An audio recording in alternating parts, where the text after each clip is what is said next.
Blog, Tibetan Singing Bowls, posted May 12, 2022. Author Dave Hartman, MSW student.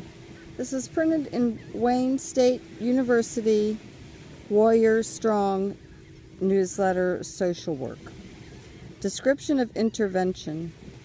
As people start feeling more empowered in how to treat what medical conditions they experience, many have started looking to non-traditional or complementary and alternative medicine, CAM. Some studies show that 34% to 94% of the United States population have tried CAMs for various conditions for treatments and/or prevention. Yoga and meditation are among two of the most popular and fastest growing methods of CAM. Yoga saw a 5% increase of use, and meditation saw a 10% increase from 2012 to 2017. Tibetan Singing Bowls are a fantastic, versatile tool that draws from both of those practices as well as music therapy. There are various applications for the use of the singing bowl or Dwani Patra healing treatment, purifying space, and meditation, among others. Most all applications involve striking the side of the bowls with a fist or a leather-wrapped or wooden mallet. Depending on the application, there are single or multiple bowls used, and the positioning of the bowls can also differ. If you are using the 7-bowl set, each bowl is musically tuned to coincide with the 7 chakras. Low F with the root chakra, C with the sacral chakra, G with the solar plexus chakra, D with the heart chakra, A with the throat chakra, E with the third eye chakra, and B with the crown chakra. Each of these chakras affect different energy forces, including will, vitality, energy, emotion, and desire, life forces, creative energy, intuition, and spiritual. This placement of the bowls is also important. Each bowl is placed near or on top of the correlating chakra. If the bowls are used singularly, the bowl is placed near the area to be addressed. For example, if the individual wants to use the bowls for sinuses, the bowl would be struck and placed near the sinuses and held there until the vibrations and sounds complete, then withdrawn from the individual and stuck again, this time placed on the other side of the individual. This process is repeated until all areas of the individual are addressed. Singing bowls can be utilized in meditation. One breathing exercise involves the use of 2 bowls.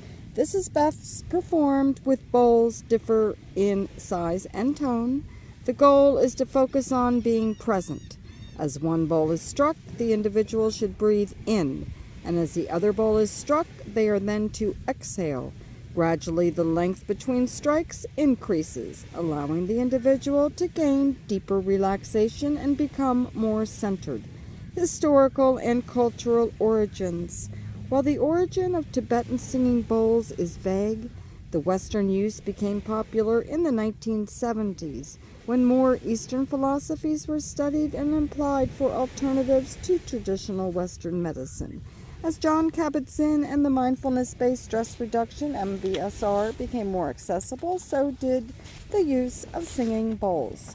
Philosophical and theoretical foundations.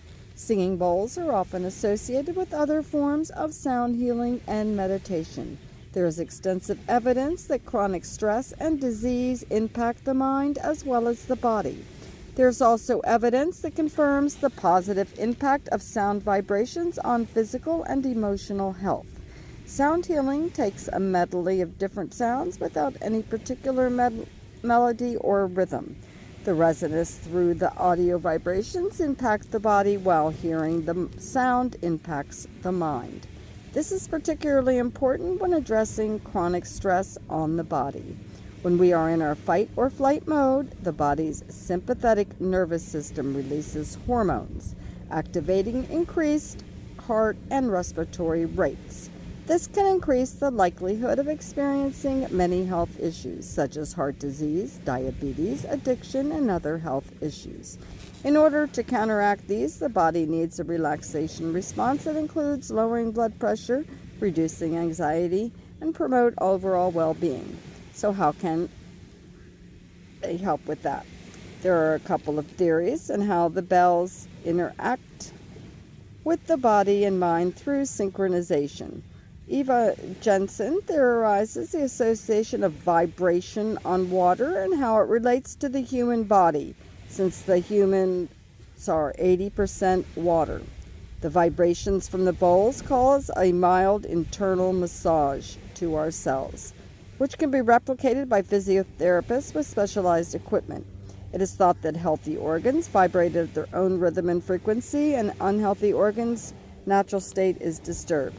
Synchronization happens when, according to Jensen, the singing bowl recreate the original harmonic frequency and stimulate the body to rediscover its own harmonic frequency by making it vibrate to the frequency of the bowl so that when it is synchronized, it can vibrate independently.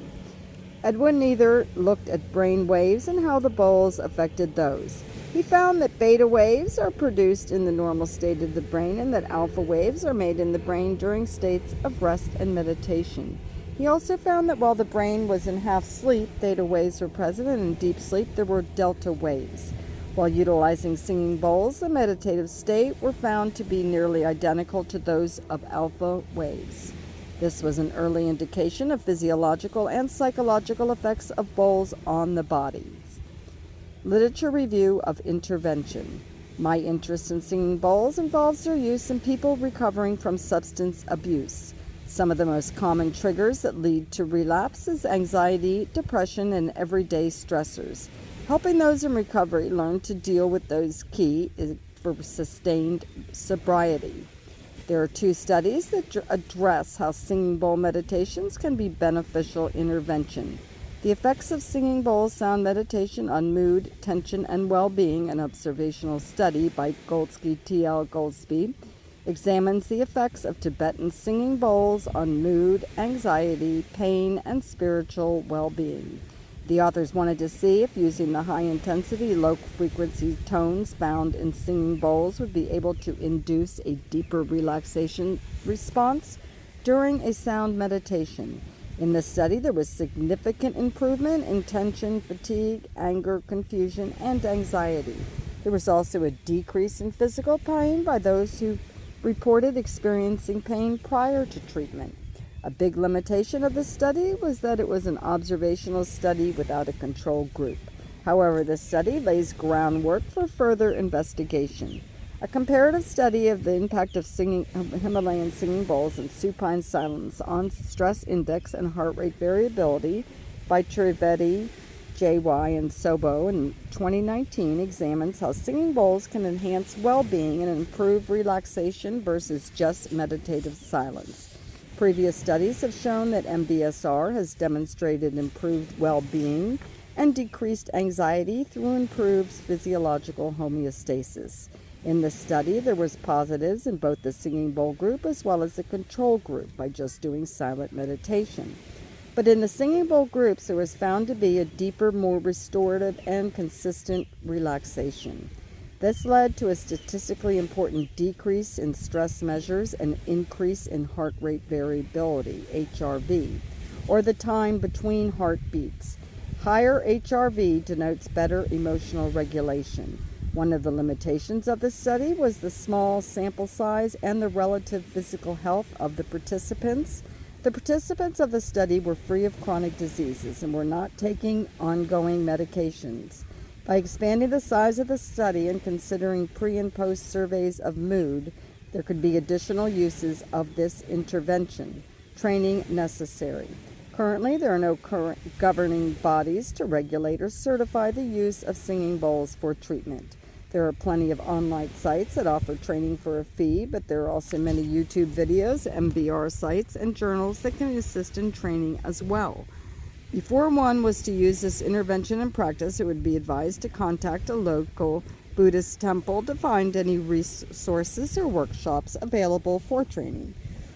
Since the practice is relatively unregulated, it's not advised to use an unvetted website for distance training.